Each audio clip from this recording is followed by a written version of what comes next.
ಇನ್ನು ಇತ್ತೀಚೆಗೆ ಅವರ ಅಪ್ಪನ ಹೆಸರಿನಲ್ಲಿ ರಾಜಕಾರಣಕ್ಕೆ ಬಂದಿರುವಂಥವ್ರು ಯಾರು? ವಿಜಯೇಂದ್ರರು. Without Yediyurappa, no Vijayendra at all. ದೇಶ ವಿರೋಧಿ ಹೇಳಿಕೆ ಕೊಟ್ಟಿದ್ದಾರಲ್ಲ ನಿಮ್ಮ RSS ನವರು. ಬಾಯ್ ಬಿಡಪ್ಪ ಮಿಸ್ಟರ್ ವಿಜಯೇಂದ್ರ, ಬಾಯ್ ಬಿಡ್ರಿ ಮಿಸ್ಟರ್ ಯಡಿಯೂರಪ್ಪ. ಒಂದು ಮನೆ 3 ಬಾಗಿಲು BJPನಲ್ಲಿ. ಸರ್ಕಾರ ಬಿದ್ದೋದು ಯಾಕೆ ಬಿದ್ದೋಗುತ್ತಪ್ಪ? ನಿಮಗೇನಾದರೂ ಇಷ್ಟು ಸಾಲ ಮಾಡಿದ್ದೀವ? ನಿಮಗೇನಾದರೂ ಅಭಿವೃದ್ಧಿ ಮಾಡದೇ ಇದ್ದೀವ? ಕೇಂದ್ರ ಸರ್ಕಾರವನ್ನು ಒತ್ತಾಯ ಮಾಡ್ತೇವೆ, ಕೂಡಲೇ ರಾಷ್ಟ್ರ ಮಟ್ಟದಲ್ಲಿ ಜಾತಿ ಸಮೀಕ್ಷೆ, ಜಾತಿ ಆಧಾರದ ಮೇಲೆ ಸಮೀಕ್ಷೆ ಮಾಡಬೇಕು. BJPನಲ್ಲಿ 75 ವರ್ಷ ಆದಮೇಲೆ ಲೀಡರ್ಶಿಪ್ ಬಿಟ್ಟು ಹೋಗಬೇಕು ಅನ್ನೋಂಥದ್ದು 75. ಈಗ ಮೋದಿಯವರಿಗೆ ಎಷ್ಟು ವರ್ಷ? 75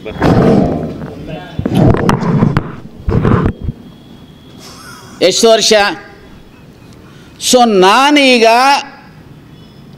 ಕೇಂದ್ರ ಸರ್ಕಾರ ಈ ವರ್ಷದಲ್ಲಿ ಬಿದ್ದೋಗುತ್ತೆ, ಮೋದಿಯವರು ರಾಜೀನಾಮೆ ಕೊಟ್ಟರು ಅಂತ ಹೇಳಿದರೆ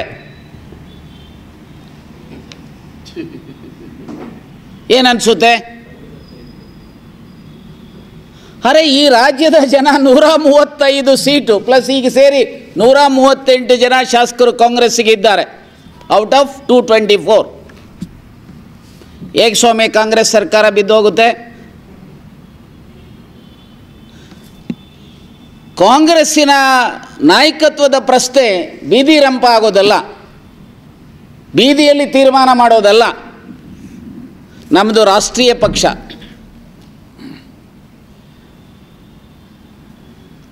ಸ್ವಾತಂತ್ರ್ಯ ಬಂದಲಾಗಾಯಿತು, ಎಲ್ಲ ಸರ್ಕಾರಗಳನ್ನು ನಿಭಾಯಿಸ್ಕೊಂಡು ಬಂದಿರುವಂಥ ಪಕ್ಷ.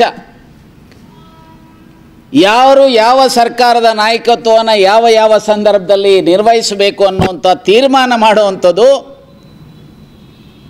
ಯಾರೋ BJPನವರು ಹೇಳುವಂಥದ್ರಿಂದ ಅಲ್ಲ, ನಮ್ಮ ಹೈಕಮಾಂಡ್ ನಾಯಕತ್ವ ಇದೆ. ನಾನು ಅದನ್ನು ಹೆಚ್ಚು ಚರ್ಚೆ ಮಾಡಲಿಕ್ಕೆ ಹೋಗೋದಿಲ್ಲ. ನಾನು ಇಷ್ಟೇ ಹೇಳ್ತೇನೆ, ನಮ್ಮ ಪಕ್ಷ BJPನವರ ಹೇಳಿಕೆಗಳಿಂದ ನಡೆಯುವಂಥ ಪಕ್ಷ ಅಲ್ಲ.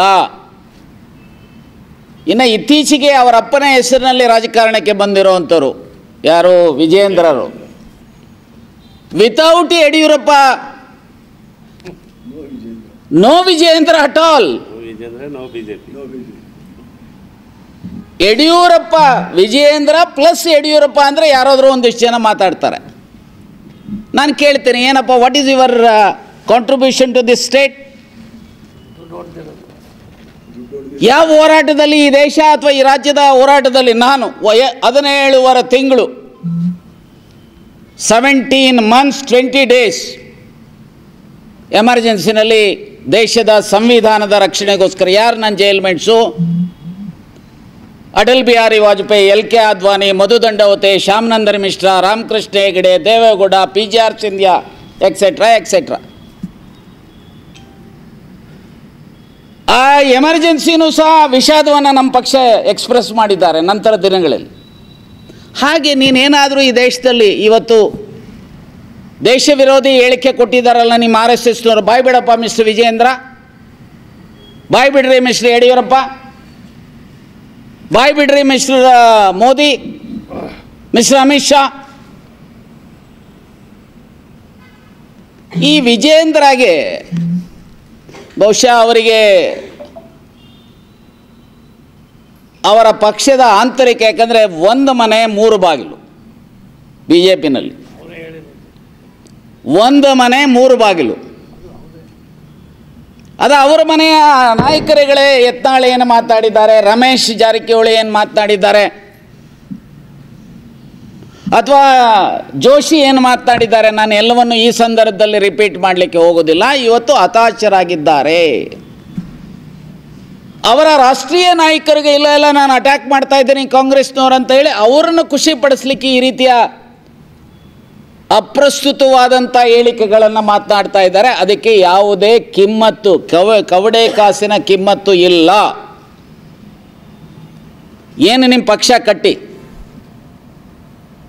ಚುನಾವಣೆ ಬಂದಾಗ ನೀವು 5 ವರ್ಷ ಆದಮೇಲೆ, ಈಗ 1.25 ವರ್ಷ ಆಗ್ತಾ ಬಂತು, ಅದಾದ ಮೇಲೆ ನಿಮ್ಮ ಸಿದ್ಧಾಂತ, ನಿಮ್ಮ ಕಾರ್ಯಕ್ರಮಗಳು, ಇದರ ಮೂಲಕ ಜನರ ವಿಶ್ವಾಸನ ಗಳಿಸೋದು ಬಿಟ್ಟು ಸರ್ಕಾರ ಬಿದ್ದೋದು ಯಾಕೆ ಬಿದ್ದೋಗುತ್ತಪ್ಪ? ನಿಮಗೇನಾದರೂ ಇಷ್ಟು ಸಾಲ ಮಾಡಿದ್ದೀವ? ನಿಮಗೇನಾದರೂ ಅಭಿವೃದ್ಧಿ ಮಾಡದೇ ಇದ್ದೀವ? 5 ಗ್ಯಾರಂಟೀಸ್ ಮೂಲಕ ಜನಸಾಮಾನ್ಯರ ಬದುಕನ್ನು ಸಬಲೀಕರಣ ಮಾಡೋದಕ್ಕೆ ಬದ್ಧತೆಯನ್ನು ಸಿದ್ದರಾಮಯ್ಯನವರು, ಡಿ ಕೆ ಶಿವಕುಮಾರ್ ಅವರು, ಖರ್ಗೆ ಇನ್ನಿತರ ಎಲ್ಲ ನಾಯಕರು ಇವತ್ತು ಮಾಡ್ತಾ ಇದ್ದಾರೆ. ನಮ್ಮ ಪಕ್ಷದಲ್ಲಿ ಆಂತರಿಕ ಪ್ರಜಾಪ್ರಭುತ್ವ ಇದೆ. ಸೊ ಹಾಗಾಗಿ ಒಂದಿಷ್ಟು ಚರ್ಚೆಗಳಾಗ್ತವೆ, ಇಲ್ಲ ಅಂತ ನಾನು ಹೇಳೋದಿಲ್ಲ. ಆದರೆ ನಾನು ಇಷ್ಟೇ ಹೇಳ್ತಾನೆ, ಯಾರು ಏನೇ ಮಾತನಾಡಿದ್ರು ರಾಜ್ಯದಲ್ಲಿ 5 ವರ್ಷ ಕಾಂಗ್ರೆಸ್ಸಿನ ಸರ್ಕಾರ ಇರುತ್ತೆ, ಮತ್ತೆ ನಾವು ಅಧಿಕಾರಕ್ಕೆ ಬರ್ತೇವೆ ಅನ್ನುವಂಥ ವಿಶ್ವಾಸ ನನಗೂ ಇದೆ, ನಮ್ಮ ಪಕ್ಷದ ನಾಯಕರಿಗೂ ಇದೆ ಅಂಥೇಳಿ ಹೇಳಿಕೆ ಬಯಸ್ತೇನೆ. ನಾನು ಮಾಜಿ ಸಂಸದನಿರ್ಬೋದು, ಮಾಜಿ ವಿರೋಧ ಪಕ್ಷದ ನಾಯಕರಿರ್ಬೋದು. ನಾನು ಸಿದ್ದರಾಮಯ್ಯ ಒಟ್ಟಿಗೆ ವಿರೋಧ ಪಕ್ಷದ ನಾಯಕರಾಗಿದ್ವಿ. ನಾನು ಖರ್ಗೆ ಅವರು ಇಬ್ಬರು ಒಟ್ಟಿಗೆ ವಿರೋಧ ಪಕ್ಷದ ನಾಯಕರಾಗಿದ್ವಿ. ಆದರೆ ಪಕ್ಷದ ಆಂತರಿಕ ವಿಚಾರಗಳನ್ನು ನಾನು ಒಬ್ಬ ಪಕ್ಷದ ನಿಷ್ಠಾವಂತ ಕಾರ್ಯಕರ್ತನಾಗಿ ಆಂತರಿಕ ವಿಚಾರಗಳನ್ನು ನಾನು ಚರ್ಚೆ ಸಾರ್ವಜನಿಕವಾಗಿ ಮಾಡುವಂಥ ವ್ಯಕ್ತಿಯಲ್ಲ. ಏನಿದ್ರೂ ಸಹ ಪಕ್ಷದ ಆಂತರಿಕ ವಿಚಾರವನ್ನು ರಾಷ್ಟ್ರೀಯ ನಾಯಕತ್ವ ತೀರ್ಮಾನ ಮಾಡ್ತಾರೆ ಅಂಥೇಳಿ ಹೇಳಿಕೆ ಬಯಸ್ತೇನೆ. ಈ ಕಾಂಗ್ರೆಸ್ ಇರ್ತಕ್ಕಂಥದ್ದು ರಾಜ್ಯದಲ್ಲಿ ಗ್ಯಾರಂಟಿ. ಯಾರು ಮುಖ್ಯಮಂತ್ರಿಗಳು ಇರ್ತಾರೆ, ಯಾರು ಬರ್ತಾರೆ ಅನ್ನೋಂಥದ್ದು ನನ್ನ ಪರಿಮಿತಿಗೆ ಸಂಬಂಧಪಟ್ಟಂಥದ್ದಲ್ಲ. ಅದು ಏನಿದ್ರೂ ಸಹ ರಾಷ್ಟ್ರೀಯ ನಾಯಕತ್ವ ಹೇಳುವಂಥದ್ದು. ನಾನು ಇರ್ತಾರೋ ಇಲ್ವೋ ಅಂಥೇಳಿ ಮತ್ತಷ್ಟು ಅದಕ್ಕೆ ಎಣ್ಣೆ ಹಾಕುವಂಥ ಪ್ರಯತ್ನವನ್ನು ನಾನು ಮಾಡೋದಿಲ್ಲ. ಕಾಂಗ್ರೆಸ್ ಸರ್ಕಾರ ಇರುತ್ತೆ. ಸಿದ್ದರಾಮಯ್ಯನವರು, ಡಿ ಕೆ ಶಿವಕುಮಾರ್ ಅವರು, ಖರ್ಗೆ ಅವರು, ಇನ್ನಿತರ ಎಲ್ಲ ನಾಯಕರಿಗೂ ಒಟ್ಟಿಗೆ ಸೇರಿ ಕಲೆಕ್ಟಿವ್ ಆಗಿ ಸರ್ಕಾರವನ್ನು ಮತ್ತು ಪಕ್ಷವನ್ನು ಮುನ್ನಡೆಸ್ತಾರೆ, ಜನರ ವಿಶ್ವಾಸವನ್ನು ಗಳಿಸ್ತಾರೆ. ಬರುವ ಚುನಾವಣೆಯಲ್ಲೂ ಸಹ 5 ವರ್ಷಗಳ ನಂತರ, ಅಂದರೆ ಇನ್ನು 3.5 ವರ್ಷಗಳ ನಂತರ ಮತ್ತೆ ಅಧಿಕಾರಕ್ಕೆ ಬರ್ತೇವೆ ಅಂಥೇಳಿ ಹೇಳಿಕೆ ಬಯಸ್ತೇನೆ. ನೋಡಿ, ಈಗಾಗಲೇ ನಮ್ಮ ಪಕ್ಷದ ರಾಷ್ಟ್ರೀಯ ನೀತಿ, ನಮ್ಮ ಪಕ್ಷದ ಮ್ಯಾನಿಫೆಸ್ಟೋದಲ್ಲಿ ಮತ್ತು ನಮ್ಮ ಪಕ್ಷದ ನಾಯಕರುಗಳು ಈಗಾಗಲೇ ಸ್ಪಷ್ಟಪಡಿಸಿದ್ದಾರೆ. 1931ರಲ್ಲಿ ಆಗಿರುವಂಥ ಜಾತಿ ಆಧಾರಿತ ಸಮೀಕ್ಷೆ ಬಿಟ್ಟರೆ 1901, 1931 ಇಲ್ಲಿವರೆಗೂ ಯಾವುದೂ ಆಗಿಲ್ಲ. ಕರ್ನಾಟಕದಲ್ಲಿ ಸುಮಾರು 168 ಕೋಟಿ ಖರ್ಚು ಮಾಡಿ ಕಾಂತರಾಜ್ ಕಮಿಷನ್ ಮೂಲಕ ಮಾಡಿದ್ದಾರೆ. ಹಾಗೆ ಬಿಹಾರಲ್ಲೂ ಸಹ ಸಮೀಕ್ಷೆಯನ್ನು ಮಾಡಿದರು, ಅದನ್ನು ಬಿಡುಗಡೆ ಮಾಡಿದ್ರು, ಅದನ್ನು ಚಾಲೆಂಜ್ ಮಾಡಿದ್ರು ಕೋರ್ಟಲ್ಲಿ. ಕೋರ್ಟ್ರೂ ಸಹ ಅದನ್ನು ಅಪೀಲ್ ಮಾಡಿದ್ದಾರೆ. ನನಗೆ ಅನಿಸುತ್ತೆ ನಮ್ಮ ಸರ್ಕಾರ ಅತಿ ಶೀಘ್ರದಲ್ಲೇ ಇದರ ಮೇಲೆ ಕ್ರಮ ಜರುಗಿಸ್ತಾರೆ ಅನ್ನುವಂಥ ವಿಶ್ವಾಸ ನನಗಿದೆ. ಇದರ ಜೊತೆಗೆ ನಾವೆಲ್ಲರೂ ಸಹ ಕೇಂದ್ರ ಸರ್ಕಾರವನ್ನು ಒತ್ತಾಯ ಮಾಡ್ತೇವೆ, ಕೂಡಲೇ ರಾಷ್ಟ್ರ ಮಟ್ಟದಲ್ಲಿ ಜಾತಿ ಆಧಾರದ ಮೇಲೆ ಸಮೀಕ್ಷೆ ಮಾಡಬೇಕು.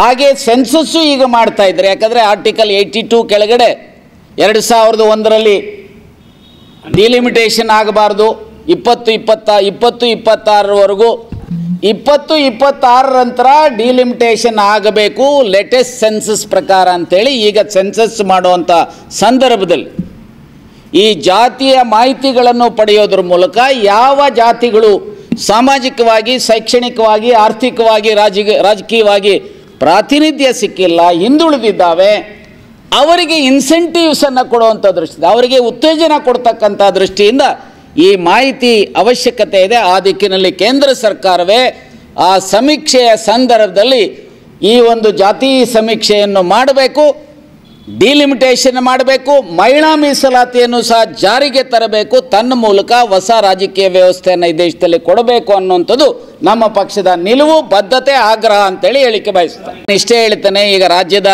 ನಾಯಕತ್ವವನ್ನು ಮಾನ್ಯ ಸಿದ್ದರಾಮಯ್ಯನವರು ಮುಖ್ಯಮಂತ್ರಿಗಳಾಗಿ ಮೊನ್ನೆ ತಾನೇ ಹೇಳಿಕೆ ಮಾಡಿದ್ದಾರೆ, ಅತಿ ಶೀಘ್ರದಲ್ಲೇ ಮಾಡ್ತೀವಿ ಅನ್ನುವಂಥ ಮಾತನ್ನು ಹೇಳಿದ್ದಾರೆ.